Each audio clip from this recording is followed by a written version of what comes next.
Glória a Deus. Irmãos, eu quero começar aqui com uma frase, amém? Que foi uma frase que falou muito ao meu coração, que é de um pastor, é o pastor do século passado, um homem de Deus, que diz assim: Jesus não é apenas nosso Salvador, mas igualmente Ele é nosso Senhor. Não podemos aceitá-lo parcialmente. Tem um tempo que eu venho estudando sobre alguns assuntos, e dentre esses assuntos, alguns assuntos polêmicos. Por exemplo, eu estava estudando esses dias e eu mandei um estudo para uma das nossas irmãs aqui da igreja, sobre salvação versus reino de Deus. Esse é um assunto que nós podemos depois discutir em um outro momento, mas diante desse estudo eu me deparei com esse tema, sobre o Jesus que salva, mas também sobre o Jesus que é Senhor.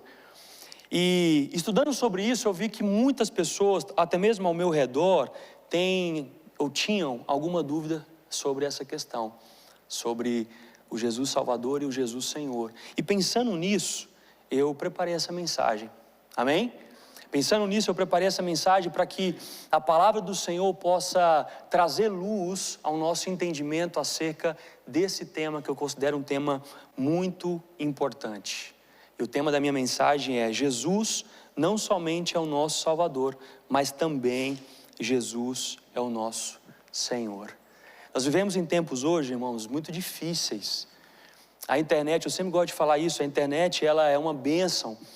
Ela deu voz a muitas pessoas, talvez desconhecidas, pessoas boas, com boas intenções, mas ao contrário também, a internet, ela deu voz para muita pessoa mal intencionada. E muita pessoa, muitas vezes, com uma má teologia. E hoje nós vivemos nesse tempo onde a sã doutrina, ela tem sido defasada, ela tem sido distorcida.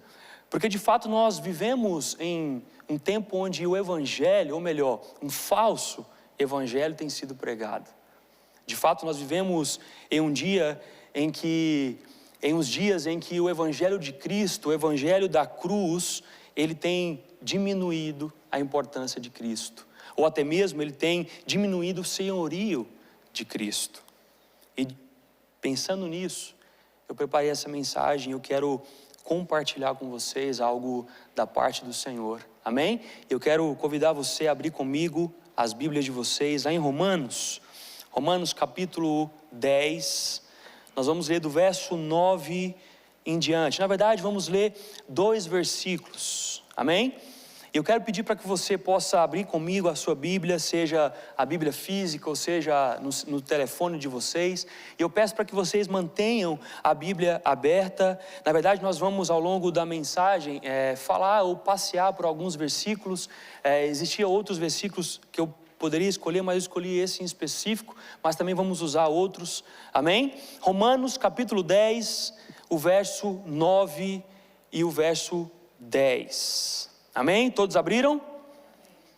E a palavra do Senhor diz assim: se com a boca você confessar Jesus como Senhor, e em seu coração crer que Deus o ressuscitou dentre os mortos, você será salvo. Porque com o coração se crê para a justiça, e com a boca se confessa para a salvação. Feche seus olhos, baixe sua cabeça, vamos orar ao Senhor.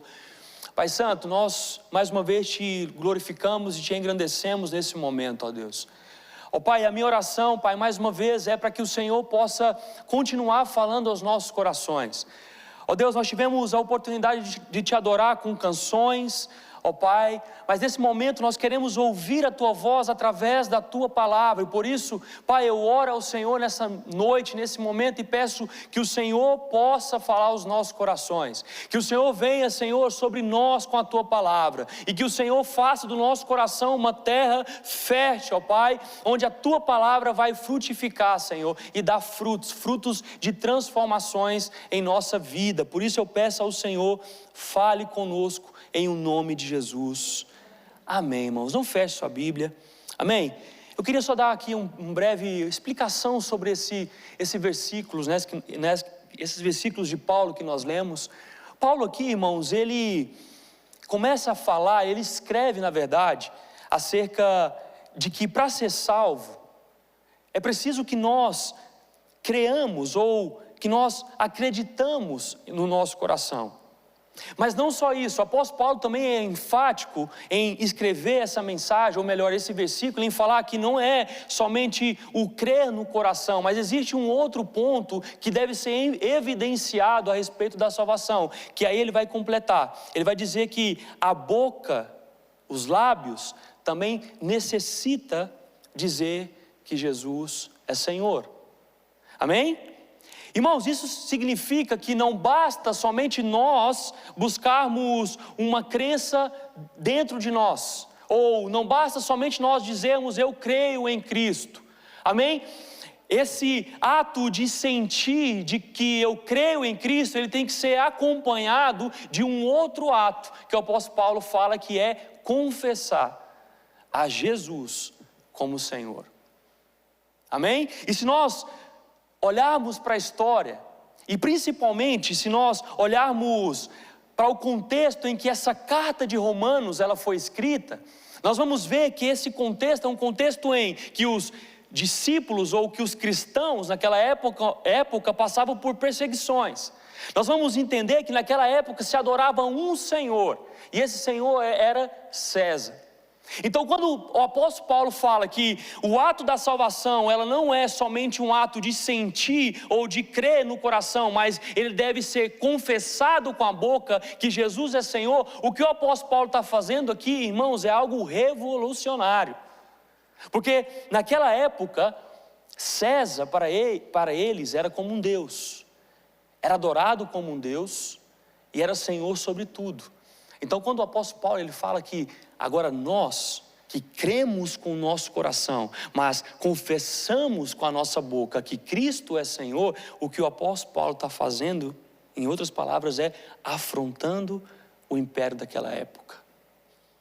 O que o apóstolo Paulo está falando é que não basta somente eu falar que creio, se a minha boca não confessa que Jesus é Senhor. E esse ato de confessar Jesus como Senhor, ele vai afrontar os padrões existentes. E naquela época, nós sabemos que eram os padrões romanos. Porque para aquele povo só existia um Senhor que era César. Mas agora vem o apóstolo Paulo falando, se você crê com o coração, você também confessa com a boca que só existe um Senhor, e esse Senhor é Cristo.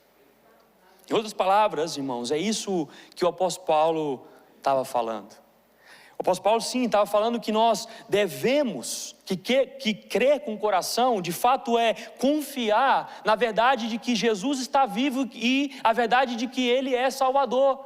Mas não só isso, o apóstolo Paulo fala que também o ato de confessar com a boca é nós agora demonstrando de uma forma explícita, de uma forma visível, que agora Ele é o Senhor.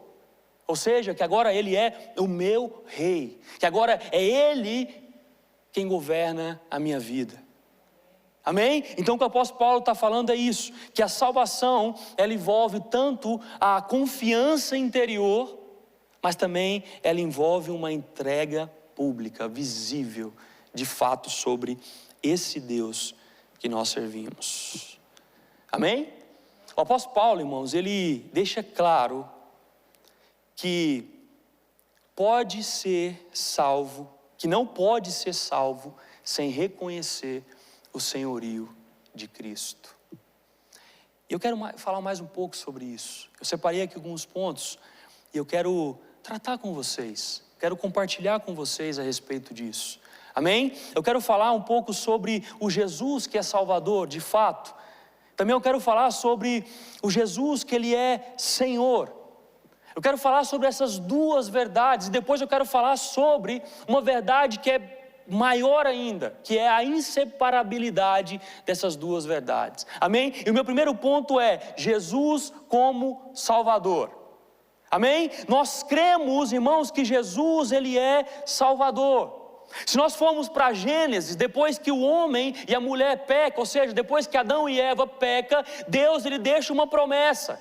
E a promessa é que nascerá da mulher, da semente da mulher, aquele que esmagaria a cabeça da serpente. E se nós formos passear por todo o Velho Testamento, nós vamos ver a sombra de Cristo, a sombra da promessa de Cristo. Então Cristo é de fato o Messias. Cristo é de fato o Messias prometido de Gênesis até Apocalipse. Amém? De fato, irmãos, Jesus era e é o Redentor prometido. Então, portanto, nós entendemos sim que Jesus é aquele que o apóstolo João vai falar que é o Cordeiro que tira o pecado do mundo. Portanto, Jesus é aquele que nos redimiu. Jesus é aquele que salvou a nossa vida. Jesus é aquele que entregou a vida dele pela nossa vida. Jesus é aquele que morreu no meu e no seu lugar. Jesus, ele é o nosso Salvador. E as implicações, irmãos, dessa verdade de que Jesus é Salvador implica em entender que Jesus nos salvou, por exemplo, da culpa do pecado. Nós sabemos que o homem sem Deus, o ser humano sem Deus, ele nasce em pecado, porque ele é concebido em pecado. Portanto, existe agora uma culpa sobre esse homem, porque esse homem, como o apóstolo mesmo Paulo fala em Efésios, esse homem nasce morto, ele nasce apartado, ele nasce distante de Deus. Então há uma culpa herdada pelo pecado, e essa culpa é a morte.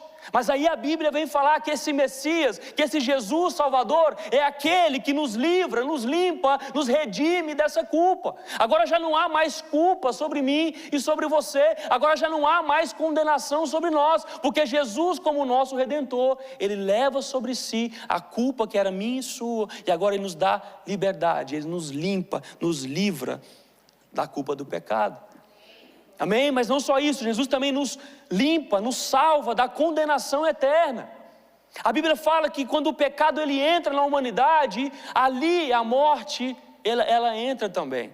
E a morte, ela tem 3 aspectos, se nós formos ver: uma morte espiritual, uma morte eterna e a morte física. Então Jesus, quando ele nos salva, quando ele nos redime, ele também nos livra dessa condenação, da condenação da morte, porque agora, através de Cristo, da ressurreição de Cristo, a morte foi vencida. Amém? E a Bíblia fala que a morte, irmãos, vencida por Cristo, foi o último dos inimigos do homem. Portanto, Cristo, ele nos redime, ele nos limpa da culpa do pecado, mas também ele nos salva da condenação eterna, porque agora ele dá a vida dele em favor da nossa vida, a vida de para aqueles que estavam mortos como nós. Agora nós temos vida, porque Cristo, ele deu a sua vida por nós. Portanto, Cristo é o nosso Salvador. Mas não só isso, Cristo também nos salva do poder do pecado. Irmãos, a Bíblia era tão enfática, o apóstolo Paulo em específico, ele é tão enfático em falar do pecado, que em Romanos 5 e 6, ele vai falar que o pecado era o nosso Senhor. O apóstolo Paulo vai falar que o homem, quando ele nasce apartado, distante de Deus, ele vai falar que o homem, ele serve a um Senhor. E esse Senhor, o apóstolo Paulo vai falar que é o pecado. O pecado é o Senhor desse ser humano. E aí quando Jesus então, ele vem, ele nos redime, o que Jesus faz? Ele nos compra. A Bíblia fala lá em Colossenses que ele foi o nosso Redentor. O que é o ato da redenção? É o ato de você comprar. Naquele tempo, principalmente em Roma, era o ato de você pagar por um escravo. E a partir daquele momento, aquele escravo passaria a ser seu. O que Jesus faz por mim e por você, nos salvando da condenação eterna, do poder do pecado, é nos comprando. Antes nós tínhamos um outro Senhor, o pecado era nosso Senhor, o diabo era nosso Senhor, mas agora Cristo nos compra. E não só isso, a Bíblia fala que ele agora nos compra e nos transporta para o reino, um reino de amor, um reino de paz, e nos faz filhos. E tudo isso porque Jesus é o nosso Salvador. Então, se nós formos entender e compreender, irmãos, acerca do Jesus Salvador, a Bíblia ela é muito enfática sobre a obra de Cristo, aquilo que Cristo fez por nós, o nosso Senhor, o nosso libertador, o nosso campeão, aquele que garantiu a vitória na cruz do Calvário por mim e por você. Amém? Cristo é o nosso Salvador, e essa é uma verdade que a Bíblia nos mostra. E uma segunda verdade que a Bíblia também nos mostra é que Jesus, igualmente Salvador, Jesus é Senhor. Irmãos, olha isso, no Novo Testamento, o título Senhor, que no grego é Kyrios, se nós aplicarmos a esse título a Jesus, ou quando se refere a Jesus como Senhor, esse título ele aparece mais de 700 vezes. E olha só, em contraste com o Salvador, por exemplo, que aparece só 24 vezes. E dessas 700 vezes que Kyrios, ou Senhor, aparece na Bíblia, no Novo Testamento, 92 vezes é citado em Atos. E ao contrário, Salvador, em Atos é citado apenas 2 vezes. O que tem de interessante nisso é que a igreja primitiva, o povo de Deus daquela época, eles entendiam que a ênfase da salvação, na salvação em Cristo, ela não estava somente no Cristo Salvador, mas principalmente ela estava no Cristo Senhor, aquele que exerce a soberania sobre tudo e todos. Então a Bíblia no Novo Testamento ela é muito enfática em dizer que Cristo é Senhor. Ela é muito enfática em dizer que Cristo comanda tudo.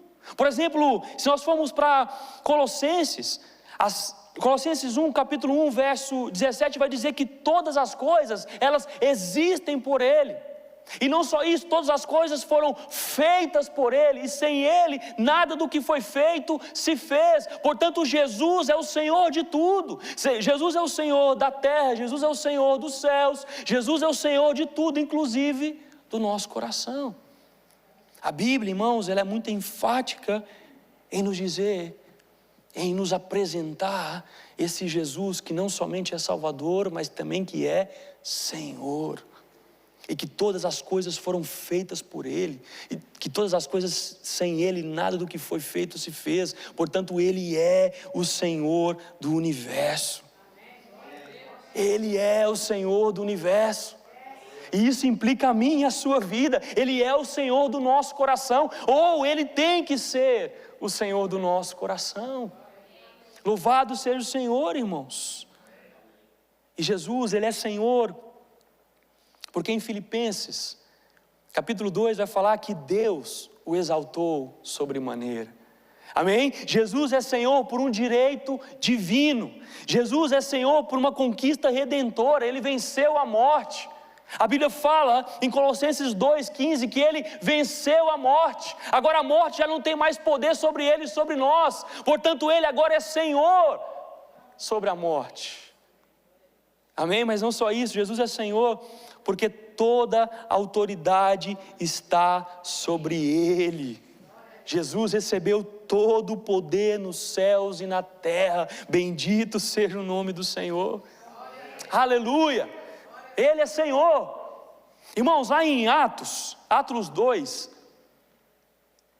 capítulo 2, verso 36, diz assim, portanto, toda a casa de Israel, saiba com certeza, Deus o fez Senhor e Cristo, e este Jesus que vocês crucificaram.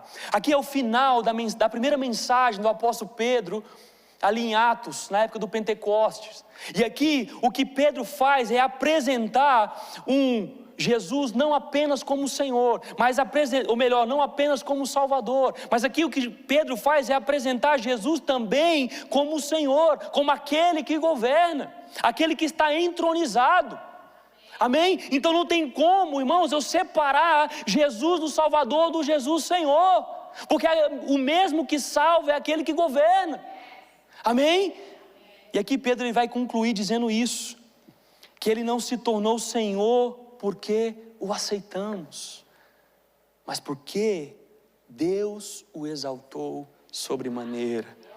Em outras palavras, Deus mesmo que entronizou a Cristo como o Senhor do universo. E a Bíblia fala que esse Senhor está sentado à destra do Pai, e Ele governa todas as coisas, irmãos. Esse é o nosso Senhor Jesus. Em Efésios 1, capítulo 1, verso 21 e 23 diz: Jesus foi colocado acima de todo principado, poder, domínio e nome que se possa mencionar. Jesus, Ele reina sobre tudo, e não só isso, Jesus é o cabeça da igreja, Ele é Senhor de tudo, Ele governa tudo. A Bíblia é enfática sobre isso. Primeiro, Jesus é Salvador, Jesus é Senhor. E a terceira verdade, irmãos, é que diante dessas duas realidades, existe uma verdade, é que Jesus Salvador e Jesus Senhor são duas realidades inseparáveis. Amém?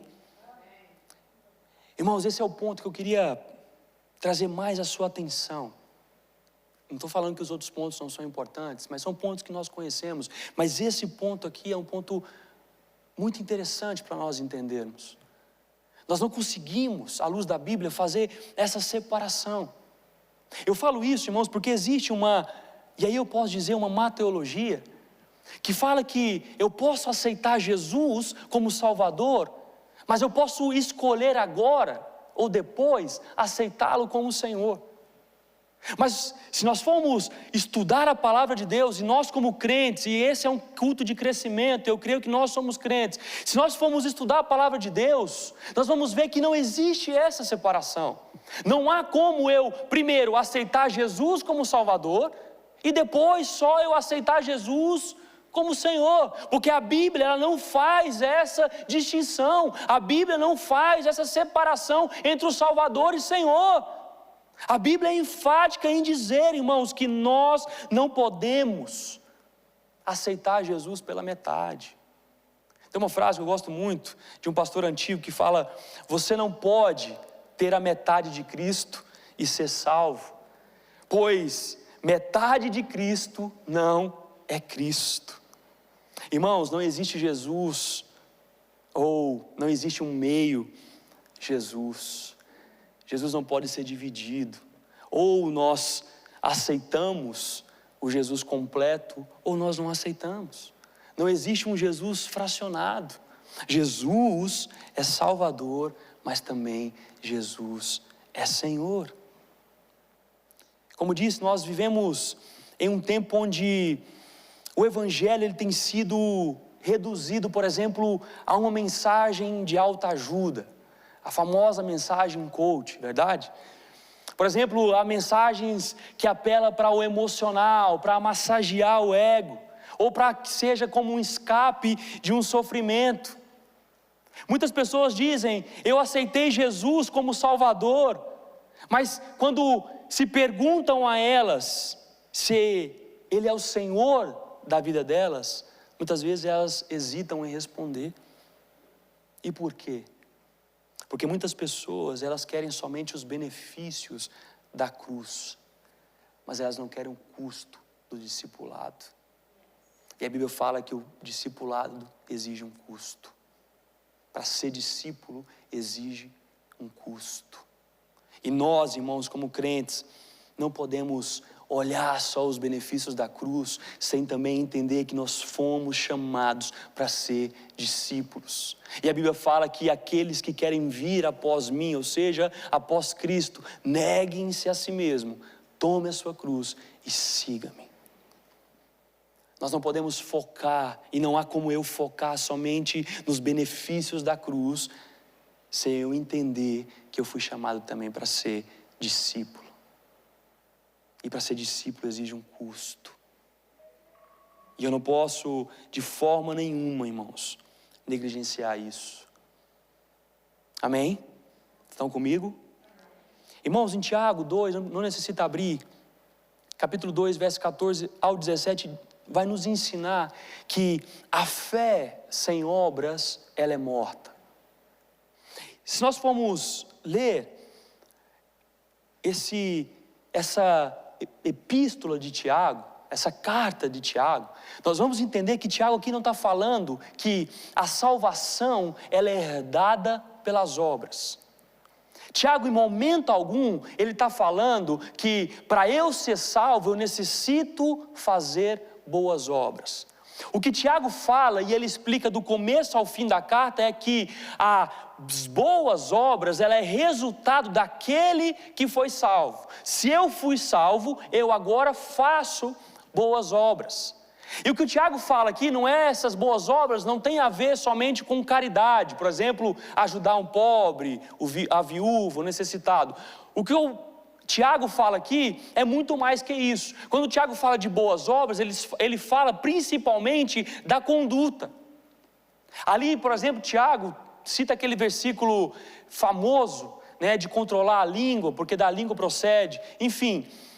Em outras coisas, Tiago está tratando ali entre relacionamentos. Mas o que Tiago fala também a respeito das boas obras é a nossa conduta. O que Tiago fala é que se agora eu fui salvo para fazer boas obras. Portanto, agora a minha vida é um reflexo da salvação que eu recebi. A salvação é de graça. Eu não tenho mérito nenhum na salvação, é 100% por Deus. Mas agora, uma vez que eu fui salvo para boas obras. Eu fui salvo para boas condutas. Eu fui salvo agora para falar e declarar que Jesus é o Senhor da minha vida, que Jesus é o Senhor do meu coração. Amém? Jesus, irmãos, é o nosso Senhor. E isso envolve nós estarmos debaixo desse senhorio 100%. Porque não há distinção.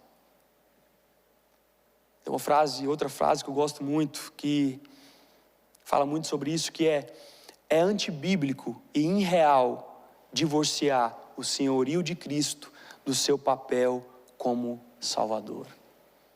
Você não pode receber Cristo em partes. Isso me leva ao meu quarto ponto. E a pergunta é: o que isso tem a ver com a minha vida? Talvez você possa se fazer essa pergunta. O que isso tem a ver com a minha vida cotidiana? Irmãos, e é por isso que eu escolhi esse tema. É por isso que eu considero essa mensagem muito importante para nós. Porque entender isso, ela muda, ela transforma todo o nosso entendimento. Uma vez que eu entendo que eu aceito a Jesus não só como meu Senhor, ou melhor, não só como meu Salvador, mas uma vez que eu entendo que eu aceito Ele também como meu Senhor, isso quer dizer que toda a minha vida agora é controlada por Cristo, e isso muda tudo. Recorda que eu disse que a Bíblia diz que nós éramos escravos do pecado, que o pecado era o nosso Senhor? Da mesma forma, irmãos, a Bíblia diz que agora Cristo nos comprou. E o custo, o preço que foi pago por mim e por você foi um preço de sangue. Agora o que acontece é que nós tínhamos um Senhor, certo? Agora nós passamos a ter um outro Senhor.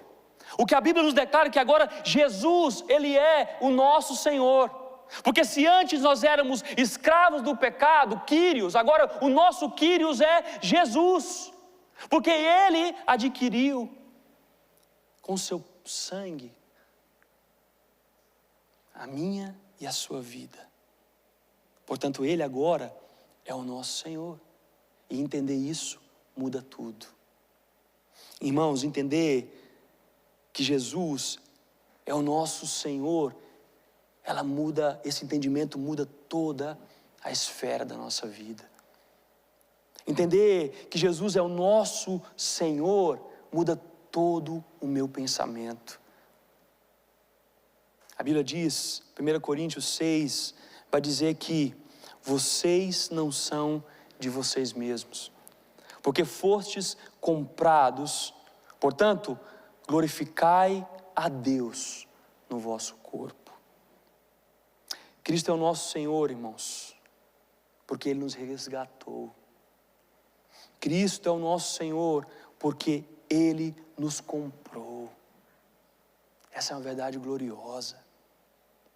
Saber que agora o pecado já não é mais o meu Senhor. Saber que agora eu não sou o Senhor da minha vida mesmo. Saber que agora é Cristo quem comanda a minha vida. Essa é uma verdade gloriosa. Entender que Cristo é o Senhor de todas as esferas da minha vida, isso muda tudo, isso muda a minha vida, a forma com que eu enxergo o mundo, a forma com que eu ando no mundo. Entender que Jesus é Senhor da minha vida, irmãos, muda a minha família, muda a igreja onde eu congrego, muda as formas com que eu trato as pessoas. Entender que Jesus, Ele é o Senhor da minha vida, implica em entender que eu pertenço a Ele. Irmãos, isso é tão forte que o apóstolo Paulo vai dizer que ele era escravo de Cristo. O apóstolo Paulo vai dizer que agora ele era escravo de Cristo. Ele vai dizer que ele era escravo do pecado, mas agora ele vai dizer que ele só transferiu de Senhor. Ele é escravo do pecado, mas agora o Senhor dele é Cristo. Portanto, ele agora é escravo de Cristo, porque ele entendia que não existia um outro Senhor melhor que o nosso Senhor Jesus. Porque de fato não há um outro Senhor melhor do que Jesus. Se nós aceitamos Jesus como um Salvador, é natural, e tem que ser natural, Ele ser o Senhor da nossa vida. E o que isso implica, irmãos, de formas práticas em nossa vida. Primeiro, implica em obediência e santidade. Lá em João 14,15 Jesus diz: se me amais, guardareis os meus mandamentos. Irmãos, amor, entenda aqui, amor e obediência, eles estão ligados. A santidade pessoal, na verdade, é um reflexo de uma vida rendida ao senhorio de Cristo. Por exemplo, em Titos 2 vai dizer que a graça, ela não apenas nos salva, mas ela também nos educa. E se nós lemos todo esse versículo do Tito 2, versículos do 11 ao 14, nós vamos ver que a graça, ela nos salva. Deus nos deu uma graça salvadora que foi expressa através de Jesus. Mas essa graça, ela não simplesmente tem o poder de nos salvar, mas ela tem o poder de nos transformar, de nos santificar. Essa é a palavra de Deus. Quando eu entendo que Jesus é o meu Senhor, o reflexo que gera na minha vida é uma vida de obediência e santidade, irmãos. Dessa forma, eu nego, por exemplo, as paixões mundanas, uma forma sensata de viver, para agora viver uma vida justa e piedosa. Outra implicação, implica nas nossas prioridades e nos nossos valores. A Bíblia diz que nós devemos buscar primeiro o reino de Deus e a sua justiça. Quando eu entendo que Jesus é o meu Senhor, eu entendo que todas as minhas prioridades, elas são reorganizadas. Porque Cristo é o meu Senhor, Ele governa toda a minha vida. Por exemplo, a minha agenda, as minhas decisões, os meus sonhos e desejos, tudo isso tem que estar debaixo do senhorio de Cristo. E a pergunta para nós é: será que a última decisão que nós tomamos, nós nos submetemos ao senhorio de Cristo em perguntar para Ele qual era a vontade dEle? Ou será que nós colocamos a nossa vontade em primeiro lugar? Outra implicação implica em lealdade. Quando eu vivo debaixo do senhorio de Cristo, ou seja, exclusivo a Cristo, irmãos, eu entendo que eu não posso servir a dois senhores, porque se Jesus é Senhor da minha vida, não há outro Senhor. Se Jesus é o Senhor da minha vida, não há outro Deus, não há outro Senhor que ocupa o trono do meu coração, nem dinheiro, nem sucesso, nem prazeres, nada, nem pessoas ocupam o lugar do meu coração, porque o trono do meu coração pertence a Cristo, portanto, eu sou leal a Ele. Esse é o nosso chamado. Mas também implica o nosso tempo e prioridades. Porque se Ele agora é o nosso Senhor, e não há separação entre o Salvador e Senhor, isso implica que as minhas prioridades têm que envolver a Cristo. Por exemplo, servir a igreja. Por exemplo, orar, buscar a Deus, ler a palavra, estudar a Bíblia. Essas são prioridades, irmãos, que Deus requer de nós. Porque se Ele é o nosso Senhor, as nossas prioridades vai ser Ele em primeiro lugar. As nossas primícias vão ser entregues para Ele em primeiro lugar. A nossa força, o nosso esforço vai ser direcionado a Ele em primeiro lugar. Mas não só isso, também implica nos nossos relacionamentos. Por exemplo, os casados com os cônjuges. Entre perdoar os irmãos, se porventura o irmão te ofendeu ou fez algo ruim com você, um dos mandamentos do Senhor é que nós perdoemos. Então, se Cristo for o Senhor da minha vida, eu libero esse perdão. Eu não guardo essa mágoa no meu coração. Eu honro o meu cônjuge, eu honro a minha esposa. Eu sirvo a minha esposa, eu sirvo o meu esposo, eu amo o meu esposo. Se Cristo for o Senhor do meu coração, eu educo os meus filhos no caminho do Senhor. Se Cristo for o Senhor do meu coração, irmãos, eu oro até pelos meus inimigos. Por isso que entender que Jesus é o nosso Senhor muda tudo. Porque Ele afeta todas as áreas, inclusive os nossos bens e dinheiro. Entender que Jesus, irmãos, é o nosso Senhor, é entender que o nosso dinheiro não é nosso, que nós somos apenas bons mordomos, administradores daquilo que o Senhor deu para nós. Primeiro que esse dinheiro não é o nosso Senhor, é Ele que é o nosso Senhor. Portanto, nós estamos submissos à vontade dEle. E estar submissos à vontade de Cristo em relação ao dinheiro, às finanças, é entender que nós somos bons mordomos e administradores. Que esse dinheiro tem que ser usado para a obra de Cristo, para o avanço do Evangelho. Porque Ele é o Senhor dos nossos bens e dinheiro. E por último, entender que Cristo é Senhor, irmãos, implica na nossa mente e valores.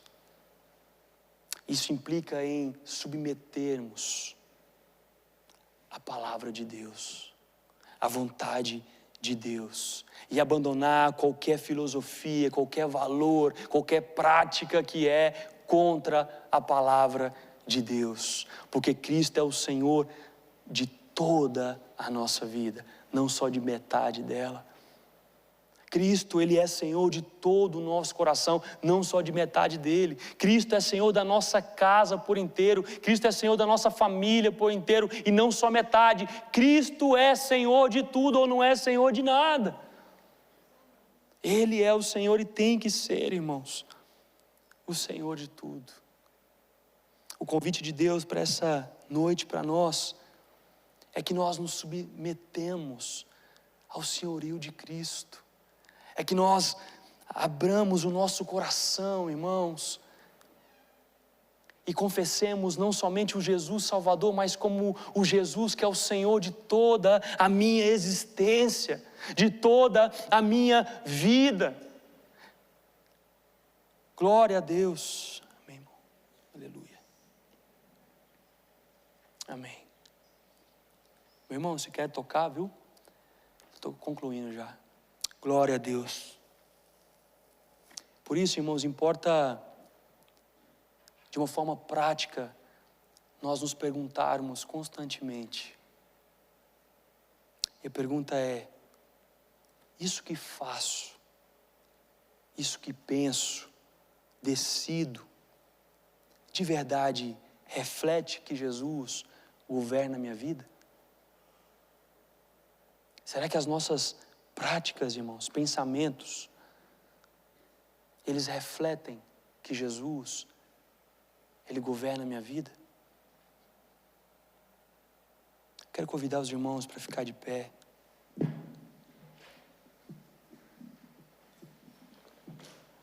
Glória a Deus. Aleluia. Jesus é o nosso Salvador, irmãos. Bíblia é bem enfática em dizer que o Cordeiro ele foi morto em nosso lugar. E ele tomou sobre si a culpa que era nossa.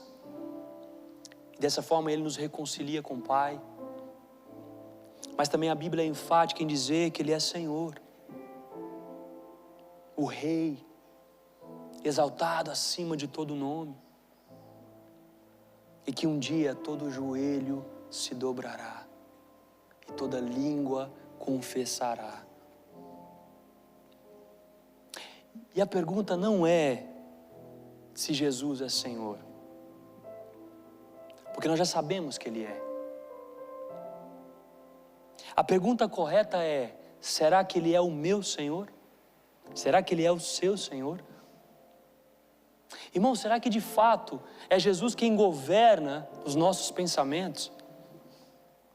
Será que de fato é Jesus quem governa os nossos desejos, as nossas práticas, as nossas decisões?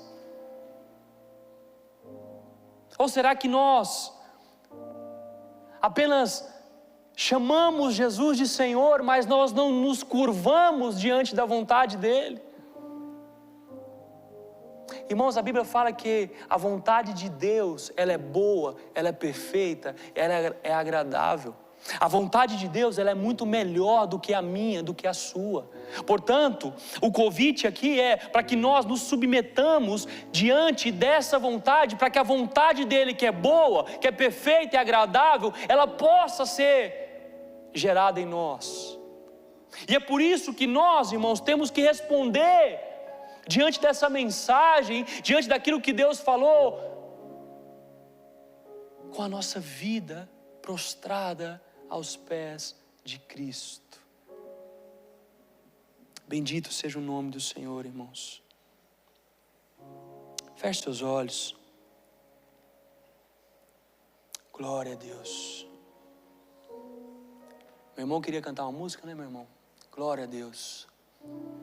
Eu queria que nesse momento, na medida que o nosso irmão Rodolfo canta uma canção, eu queria que nós respondêssemos a esse sermão, a essa mensagem, clamando ao Senhor, orando ao Senhor. Eu queria que você orasse ao Senhor nesse momento. Eu queria que você olhasse e sondasse o seu coração nesse momento. E pudesse ver aonde está o seu coração, se de fato Jesus é o Senhor da sua vida. Se de fato Jesus é o Senhor, é o Rei do seu coração. Eu queria que nesse momento você não perdesse essa oportunidade de se colocar diante do trono da graça, diante de Cristo, diante do senhorio de Cristo, daquele que é Salvador, mas também Senhor, e se humilhasse. Queria que você olhasse para dentro de si e ver se há outro Deus, ou um falso Deus no seu coração. Se é os prazeres dessa vida, se é o dinheiro, se é o poder, ou até mesmo o ministério. Queria que nesse momento você pudesse pedir ao Senhor que, se caso o Espírito Santo tocasse no seu coração e te mostrasse alguma área, você pedisse, clamasse ao Senhor para que Ele redirecionasse a sua vida, para que agora Ele fosse o Senhor. Peça a Ele, irmãos. Peça a Ele: Senhor, redirecione o meu coração. Senhor, eu quero que o Senhor seja o Senhor da minha vida. Peça a Ele, irmãos, não preocupa com o irmão do seu lado. Esse é o momento que Deus escolheu para você. Peça a Ele: Senhor, eu tenho falhado, Pai. Eu tenho outras prioridades, Pai. Eu tenho servido a outros senhores, talvez o meu trabalho, talvez o pecado, os prazeres do pecado. Mas agora é o momento, irmãos, de nós colocarmos aos pés da cruz o nosso coração e pedir que o Senhor transforme o nosso coração, para que no nosso coração não haja outro Senhor a não ser Jesus Cristo, aquele que nos redimiu, nos comprou para si, aquele que é o Senhor da nossa vida por completo. Peça a Ele nesse momento. Examine a sua vida. Diga a Ele: Senhor, eis-me aqui, Pai. Eis-me aqui, Pai. Eis-me aqui, Senhor. Renova-me, Senhor. Renova meu coração, Pai. Renova meus pensamentos, Pai. Seja o Senhor sobre os meus pensamentos, ó Pai. Redireciona os meus pensamentos a pensamentos da Tua Palavra, a pensamentos, ó Deus, acerca do Senhor. Redireciona o meu coração, Pai. Todo sentimento que não vem de Ti, Pai, saque, Pai, do meu coração, tire do meu coração. Senhor, se o meu corpo não tem Te agradado, que o Senhor me perdoe. Irmão, seja sincero diante do Senhor nesse momento.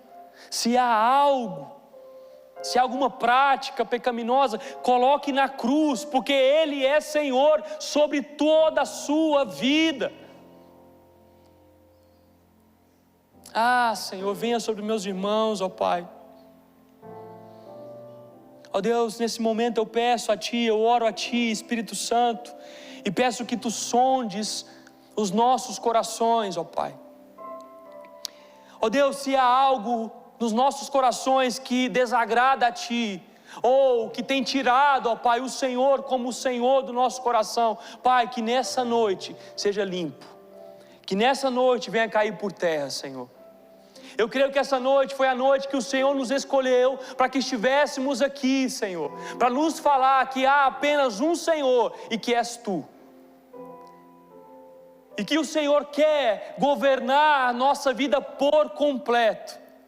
Por isso eu oro por cada um dos meus irmãos, ó Pai, e peço, Pai, no nome de Jesus, que o Senhor venha sobre cada um, meu Pai, e limpe, Senhor, da mente, do coração, tudo aquilo que não vem de Ti. Ó Pai, que os meus irmãos possam se submeter ao Teu senhorio, que os meus irmãos possam confiar no Senhor, não somente como Salvador, mas como o Senhor da vida deles. E isso, Pai, que possa refletir em todas as áreas dos meus irmãos. Quando os meus irmãos, Senhor, for tomar alguma decisão, que eles possam recorrer a Ti, porque Tu sabes o que és melhor para nós, Tu sabes o que és melhor para cada um de nós. Por isso, ó Pai, que nas pequenas coisas ou nas grandes coisas, nós possamos submeter ao Teu senhorio, porque não há lugar melhor, ó Pai, do que aos pés da cruz. Eu peço que o nosso coração, Pai, possa estar rendido ao Senhor, e que isso se aplique a todas as áreas da nossa vida, Pai. Que momento algum nós façamos separação do Cristo que salva e do Cristo Senhor, mas que nós, Pai, nos rendamos ao Senhor por completo, o Senhor da nossa vida, o nosso Salvador e Libertador, o nosso Rei, aquele que veio e aquele que vai voltar. Bendito seja o Teu nome, Jesus. Obrigado, Jesus, por essa noite. Obrigado, Senhor. Eu rendo graças ao Senhor, eu rendo louvores ao Senhor, ó Pai.